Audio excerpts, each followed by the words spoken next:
bisi naho yohinduka abisi bagahinduka ugutabagwa kwanje kuva kuhoraho.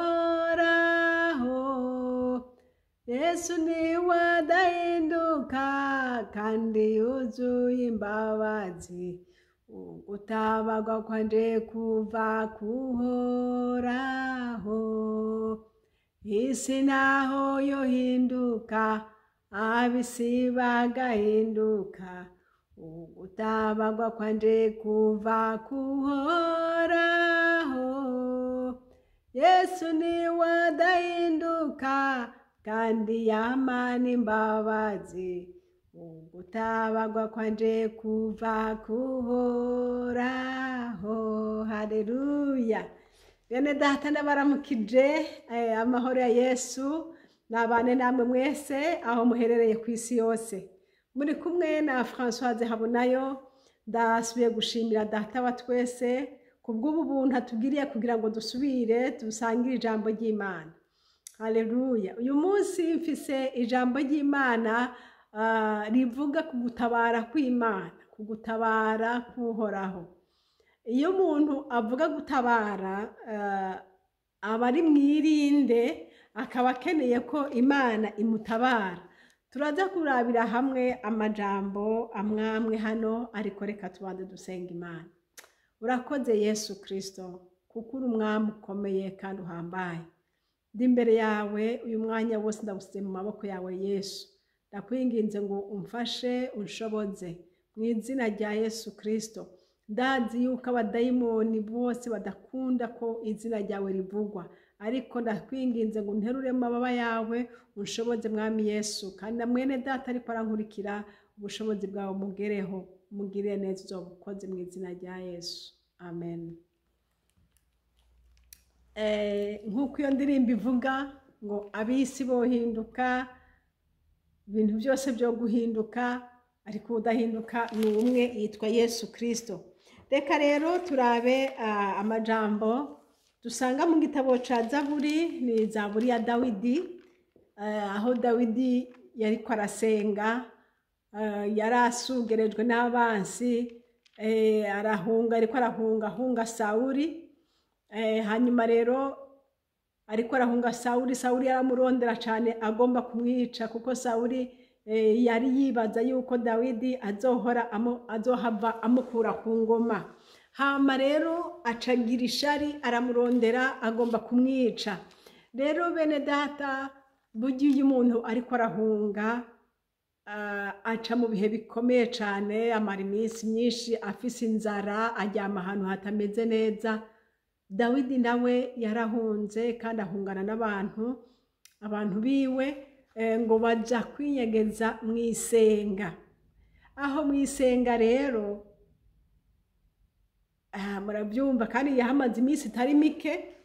Dusomye ijambo ry'Imana riratubwira kandi ko atahunze wenyene, yahunganye n'abandi bari bafise ibyago. Nasomye amajambo numva ndatangaye cyane. Buriya Dawidi yahunganye n'abantu, kandi muri abo bantu ngo bari bafise ikibazo, bari bafise ibibazo bikomakomeye, barahunga. Burya nejo bundi ubonye umuntu ahunze umenye neza yuko afise ibibazo. Hari umuntu ashaka guhunga kubw'imvo z'umutekano, agahunga kubw'umutekano wiwe. Hariho n'abandi bahunga kubwe umutekano utewe n'amadeni baba bafitiye abantu, bakaba bohunga. Abandi bagahunga kubw'inzara ibishe, batereka twirukange tugende kurondera ahandi. Rero umuntu kuva ahantu ukaja ahandi biterwa n'ibintu byinshi. Reka turabe aba bantu bari kumwe na Dawidi. Bari kumwe na Dawidi muri iri senga, bari benshi.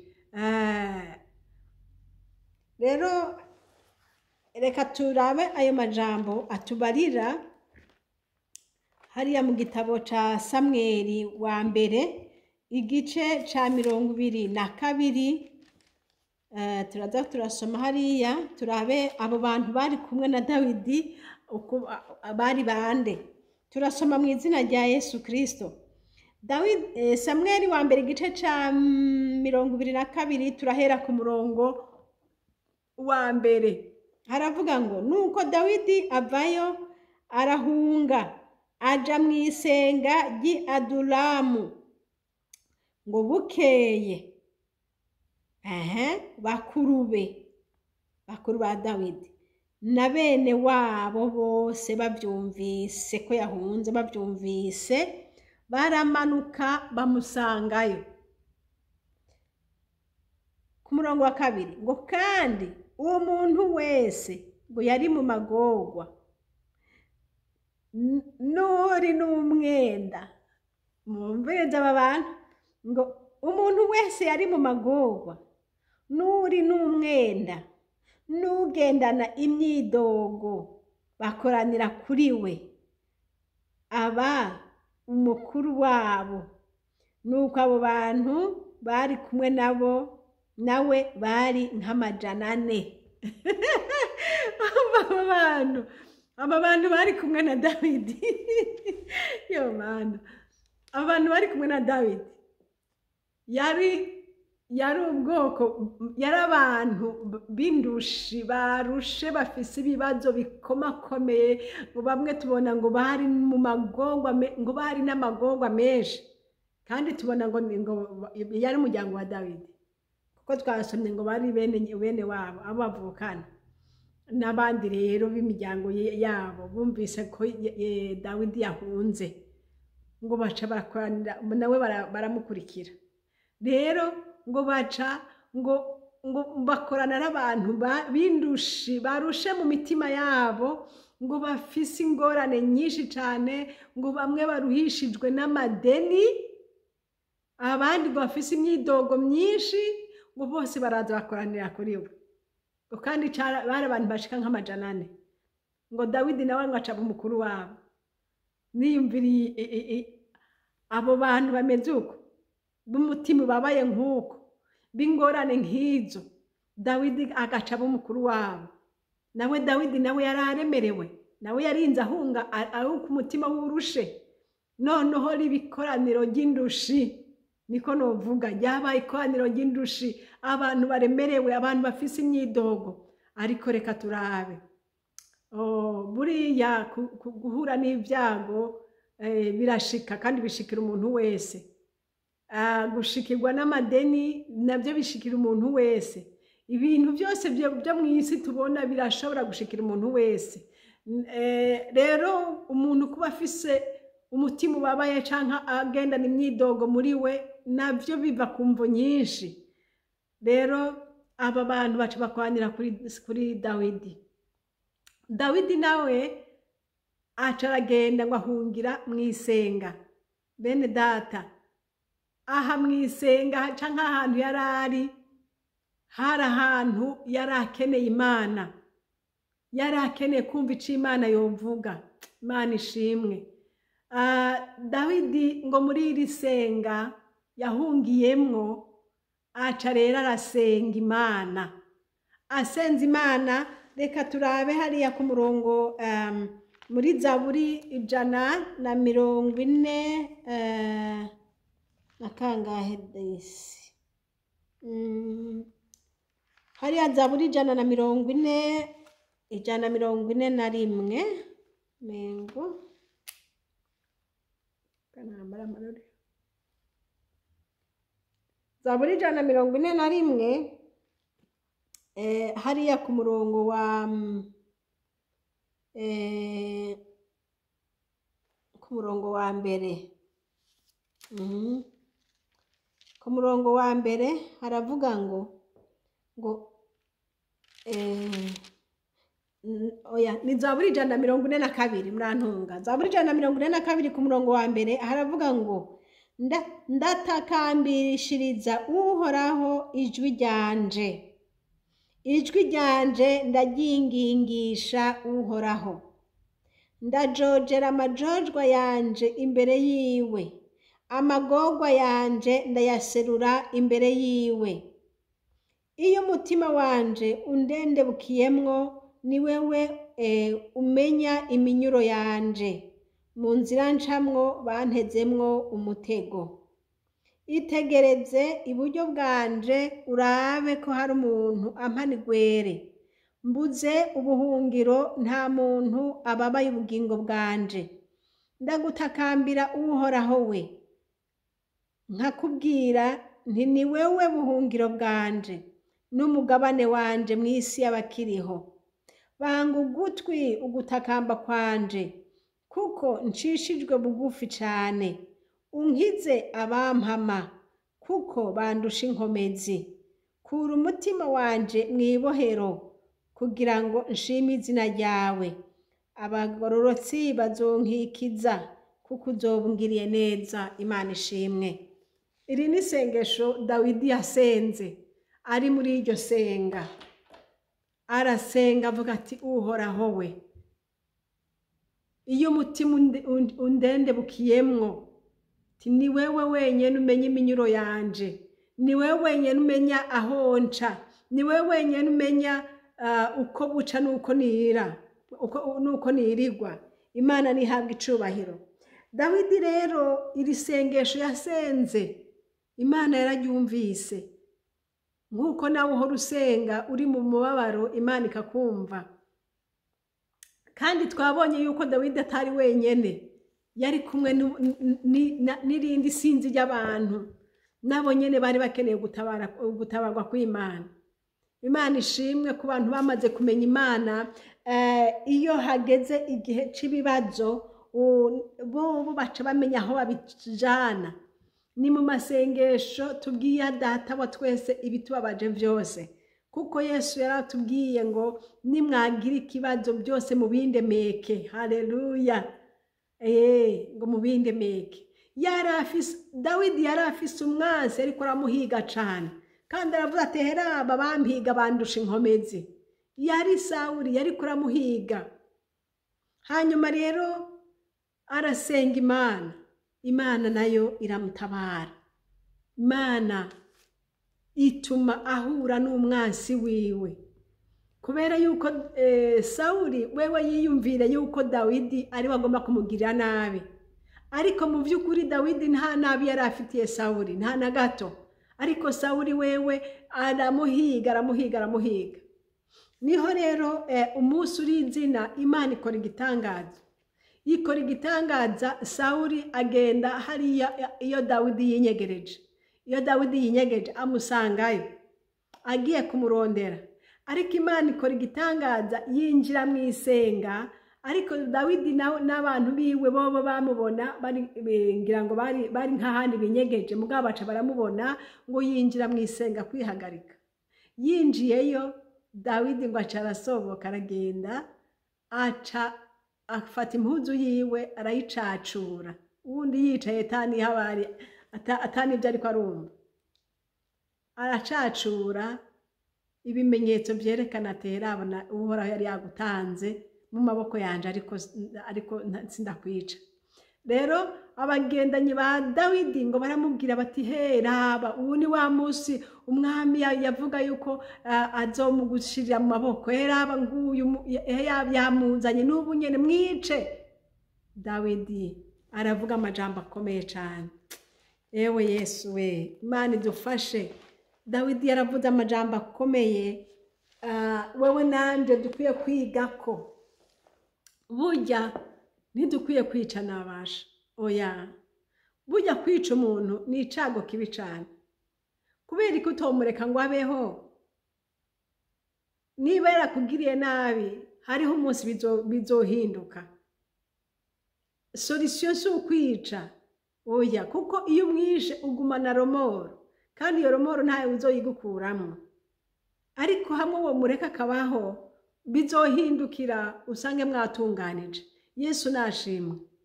Dawidi ntabwo yishe Sawuli, yaramuretse, kandi Imana yamutanze mu maboko yiwe, ariko aramureka. Turavye hariya muri Samweli wa mbere igice ca 24,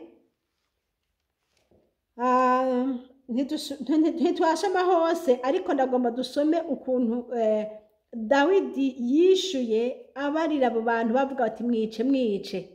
Ku murongo wa 6, maze abarira ingabo ziwe ati uhoraho arakabishira kure yanje sinkagire ikintu nk'icyo ngirira umwami wanje kandi ari we uhoraho yimikishije amavuta sinkamukoze ku kuboko kuko yimikishijwe amavuta n'uhoraho. Haleluya. Dawidi aravuga ati sinkakora icyo kintu. Yarubaha Imana ku buryo bw'uko yubashe n'amavuta y'Imana. Yarubaha Imana, yubaha n'igikorwa Imana yakoze. Imana ishimwe. Ati kuko Imana yamwimikishije amavuta sinohirahira ngo nkore ikintu nk'icyo gukora ku muntu w'Imana. Imana idufashe. Hanyuma ku murongo w'indwi, uko niko Dawidi yatesheje ingabo ziwe ntiyabakundira kugurukira kuri Sawuli. Nuko Sawuli arahaguruka ava muri iryo senga arigira. Hanyuma Dawidi nawe ava hasi ava muri iryo senga nyene ahamagara Sawuli ati urazirikanye mugenzi. Sawuli akebutse Dawidi akubita inkoro hasi aramwunamira. Iki kintu cantangaje cane. Ibaze ingene Dawidi yunamiye umwami yariko aramuhiga, yunamiye umwansi azi neza ko ariko yariko aragomba kumwica, ariko amubonye ngo yaciye akubita inkoro hasi. Mana we, narashe nibaza ku bwa Sawuli yabonye Dawidi amugiriye ibyo bintu akamupfukamira. Hanyuma ngo nuko Dawidi aramubaza ati ni iki gituma uja ku by'abantu bakubarira? Aho rero ntiyari bwamenye yuko yamucaca yari yamushikiriye akanamukora no ku mpuzu ziwe. Aca aramubwira ati kubera iki wumva iby'abantu bakubarira ngo Dawidi agomba kukugirira nabi? Aho ntubonye ko uhoraho yari yakugabuye mu maboko yanje uyu munsi muri iri senga? Mbere harabambwiye kukwica ariko ndakwirekera sinokoze ukuboko kuri databuja. Imana ishimwe. Aguma mwitana ngo ni databuja naho yari umwansi wiwe. Ngo sinokoze ukuboko kuri databuja ntikuko ari we uhoraho yimikishije amavuta. Arasubira ku murongo w'11 ngo kandi ga muvyeyi. Imana idufashe bene data guca bugufi kwa Dawidi. Yagumanye ubuntu bwiwe, agumana respect yiwe ku mwami, agumana guca bugufi no kumwubaha. Aguma avuga ati ariko ga muvyeyi, ariko ga databuja, ariko ga muvyeyi. Aha yari yibutse neza ko ari umuvyeyi, kuko wibuke ko Dawidi yari afise umukobwa wa Sawuli. Dawidi yari umukobwa kwa Sawuli. Ngo kandi ga muvyeyi, eheraba nguyu umutwe w'impuzu yawe ku ntoke zanje. Aca aramwereka ati heraba nguyu n'umutwe w'impuzu yawe ku ntoke zanje. Bisobanurwa ngo nari nakwegereye, nafashe umwanya ndacacura impuzu yawe, urumva nari nagufashe ntawe wari kunshikira. Dawidi Sawuli abyumvise. Sawuli abyumvise. Tubandanye ngo ko nacacuye umutwe w'impuzu yawe sinkwice. None rero numenye kandi ushirwe ko atakibi canke ubugarariji ngufiseko, kandi sinagucumuyeko naho umpiga ngo unyice sinagucumuyeko. Uhoraho naducira urubanza twe nawe. Uhoraho naba ari we azokumpora, ariko ukuboko kwanje ntikuzogukoreko. Nagomba dusome kuri umurongo w'13 ngo abakera baciye umugani ngo ibibi biva mu babi, ariko rero ukuboko kwanje ntikuzogukorako. Ngo ibibi biva mu babi. Ni koko ibibi biva mu babi. Nta kuntu na kumwe umuntu mwiza yogenda gukora ibibi. Niba ushaka kwica umuntu, genda urondere mu bicanyi, nibo bazokora ico gikorwa. Niba ugomba kuroga umuntu, genda urondere mu barozi kuko nibo babishoboye. Niba ugomba gusengera umuntu naho umuntu akeneye gusengerwa, genda urondere abasenzi nibo babishoboye. ikintu cyose buriya rondera nyene kugishobora. Ibibi biva mu babi. Dawidi aravuga ati jewe sindi mubi, nta kintu na kimwe nagufise ko c'urugwanko, ariko wewe rabo uri kurampiga, ahubwo wewe niwe mubi. Niko yarashatse kuvuga ati ibibi biva mu babi.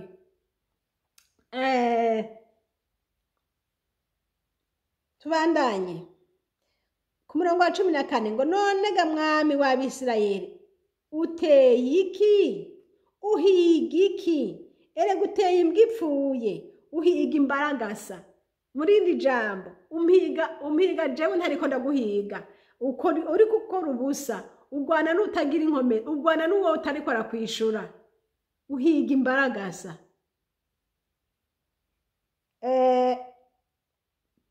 None rero Uhoraho nabe umucamanza, aducire urubanza twe nawe, navyitegereze amburanire, ankure mu maboko yawe.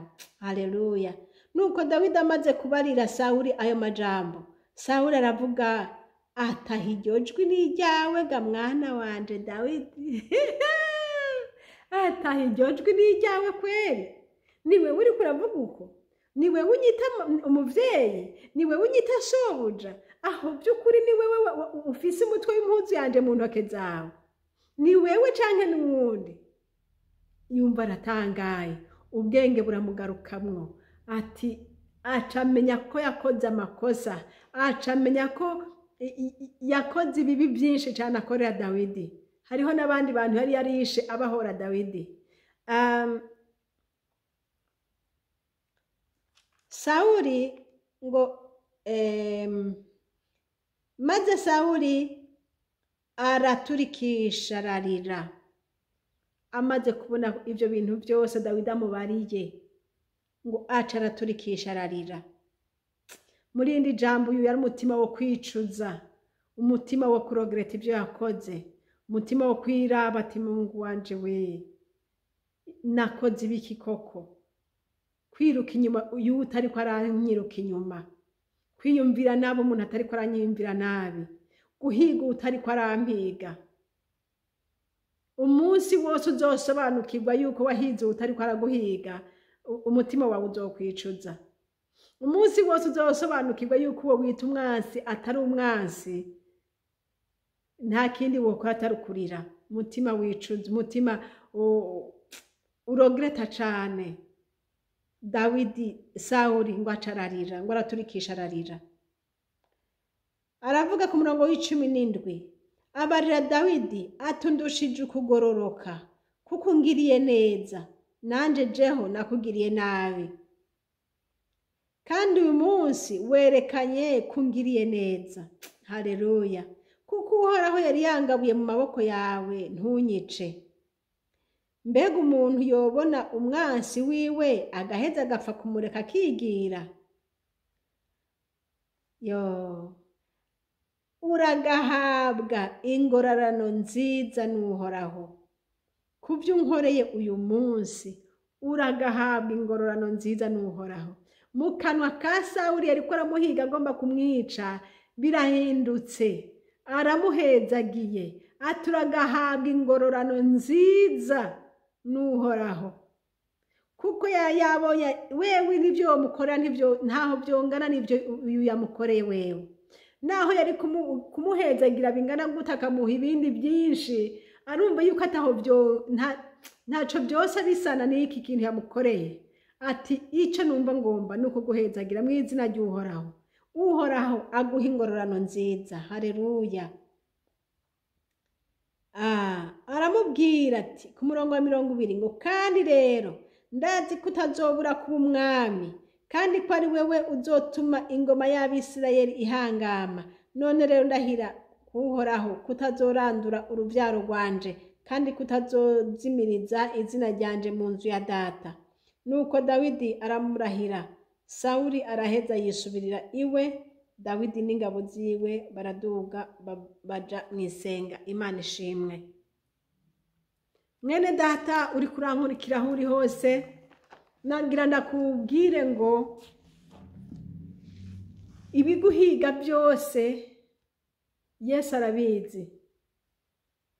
Yesu arabizi, ariko nagomba ndakuremeshe kandi akubwira ngo ibintu byose birashobora guhinduka. Dawidi yariko ahunga Sawuli, ariko Sawuli we yarazi ngo Dawidi ni umwansi wiwe, yamuhiga kumwica kuko yari yibaza ngo Dawidi ni umwansi wiwe. Birashoboka yuko nawewe bariya bariko baraguhiga bose bafise ukuntu babona ibintu, bakavuga ati ujya ni umwansi wacu, yotubona yotugirira nabi, reka tumwitange, kandi babesha atari ukuri. Ariko Imana yo mwijuru ubonye bariko baraguhigaga mwene da, inshuti yanje uri kurankurikira aho uri hose, umuti w'ikintu cose ja ku mavi senga. Abagenzi, inshuti, bikibariya bose ntaco bogufasha. Ego mibyo bogufasha mugabo bogufasha wasenza Imana, kuko mu gusenga niho Imana ica iza ikorosha ibintu, igaca inzira y'inyishu. None rero nawe wase guhereza ubugingo bwawe Yesu ngo wishimiye banaka bariya na banaka bariya na banaka, endahindukira nshuti, garura ubwenge. Dawidi yapfukamiye Imana, arapfukama mwisenga, arasenga ati data ncira urubanza, abansi banteze imitego kandi bandusha inkomezi. Nawewe niko bimeze, hariho abaguteza imitego, hariho abakugambaniye bakugirira nabi kandi bakurusha inkomezi. Ndiko ndavugana nawe mwene data, aho uri hose, ushobora kuba uri muri prison, ushobora kuba uri muhira, ushobora kuba uri mwirinde, ushobora kuba mu mutima wa ufisi ibibazo bikomakomeye. Nk'uko twabonye abantu bari kumwe na Dawidi, ngo bari abantu benshi kandi ngo bari bafise imyidogo myinshi mu mitima yabo, ngo abandi bari bafise amadeni menshi, abandi bari bafise ibyago bikomeye, ngo bose bari mwisenga bagira ikibatakambira Imana. Imana niyo ifise urufunguruzo rw'ingene wotabagwa. Imana ishimwe, haleluya. Ndiko ndabwira mwene data, aho uri nyene, ndabizi warasenze, ndabizi, ariko bandanya kandi wizere. Wowe utarasenga Imana nawe hindukira, menye ko inzira imwe iri kwa Yesu honyene, naho nyene n'ahandi. Kandi ngomba nkubwire ngo Imana mu gutabara Dawidi yamuhuje na Sawuli, imuhuza Sawuli atari muri pozisiyo yo kumwica, ahubwo Dawidi ariwe afise ububasha kuri Sawuli, kuko yarinze amuca akata impuzu yiwe, nuko yarashobora no gukata n'umutwe wiwe, ariko ntiyabikoze. Haleluya. Ati rabo narinda bishobora. Imana yakoze igitangaza, yerekana ubugwaneza bwa Dawidi. Nawe Imana ntibuze uko izobigenza, ubugwaneza bwawe uriya mwansi wawe azobibona. Wa wundi yariko arakwiyumvirira ibitari byo, hariho umunsi Imana yateguye azokumviriza, yumve ibiva mu kanwa kawe, niho azosobanukirwa ati kumbe naribeshe. Humura rero nshuti yanje, reka gutanga Imana kwihebura. Hariho Imana ikrea des circonstances, izana des occasions. Nawe igihe cyawe kizoshika, babandi bakwiyumvira kutariko uzokwisobanura, bazovyumva. Haleluya. Dawidi yisobanuye na Sawuli atabanje no kumubaza, ahubwo Dawidi niwe yavuze ati umve muvyeyi wanje, reka nkubarire, uri kurampigira ubusa, jewe sindakwanka nk'uko uvyiyumvira. Iyaba ndakwankiza isaha nyene naba nakwishe, ariko none heraba impuzu yawe, ngibi ivyemeza yuko nari ndabigufise mu kiganza. Ariko Imana yo mwijuru ntiyankundiye ko ngico ndakugira, kandi ntavyo noshobora, kuko ndubaha amavuta y'Imana ari kuri wewe, ndubaha kandi kuri umuvyeyi wanje.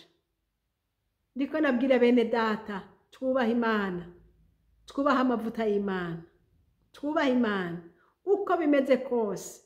Mwene data mukunzi wanje, ugira umutima uciye bugufi, umuvyeyi n'umuvyeyi, ugusumba aragusumba, ca bugufi uko bimeze kose, naho ubona warabonewe, naho ubona Imana ifise inzira, wewe shishikara guca bugufi, kora igikorwa cawe, ibisigaye Yesu azobiroranya kuko inzira zose ni ziwe. Imana yo mwijuru ibahezagire mwese bene data. Yari amajambo nagomba kuvuga, kuganira namwe ngo nta bibi biri mu bantu beza, ibibi biri mu babi. Ibibi biba mu babi, nta bibi biba mu bantu beza haba namba. Twebwe turi abantu beza bamaze kumenya Yesu, bafise ubuntu bw'Imana muri bo. Tugendane ubwo buntu bw'Imana, tugendane urukundo rw'Imana, tugendane kwerekana ubugwaneza butubamwo aho turi hose. Yesu Kristo ari kumwe natwe, abaduhiga uhoraho azoducira urubanza. Uko bimeze kose n'ureme mwene data, niba ubona barakuboneye, niba ubona uri ahantu ubona umenga urubanza rwawe ntibariko bararuca nk'uko ushaka, mbibwire Yesu, igihe kizoshika kandi uzotabagwa. Uhoraho Imana abahezagire mwese. Amen. Urakoze mwami Yesu, urakoze kuko uri kumwe natwe, urakoze kubwa amajambo meza, urakoze kuko uremesheje mwene data hari hose, urakoze data kuko ugusenga n'urufunguruzo. Urakoze mwami Yesu, abagutabaje bose warabatabaye, n'ababandi bakiriko baragutabaza Mana, ndakwinginze ngo wihute batabare n'izina ryawe ryera Yesu. Wewe uzana des circonstances, wewe uzana des occasions, abantu bakamenyerwa ivyabo. Yesu ugendere babandi bapfunzwe, bari mu busho butandukanye. Mwami Yesu, amakesi yabo niyongere yibukwe, ijuru nibibyibuke Mana. Bamwe barenganywa ubavugire Yesu, mwizina ryawe ryera Kristo. Babandi bihana nabo ubagirire imbabazi Mana, bose batabare kuko uri umutabazi. Urakoze kubikora mwizina ryawe ryera Yesu. Amen. Uhoraho Imana abahezagire mwese. Mwari kumwe na Françoise Habonayo. Nomero za telefone ni za zindi +46 768 0065 46. Kandi ishene turiko tuvugirako ni ishene Habonayo. Imana ibubasha ibahumugisha mwese. Amen.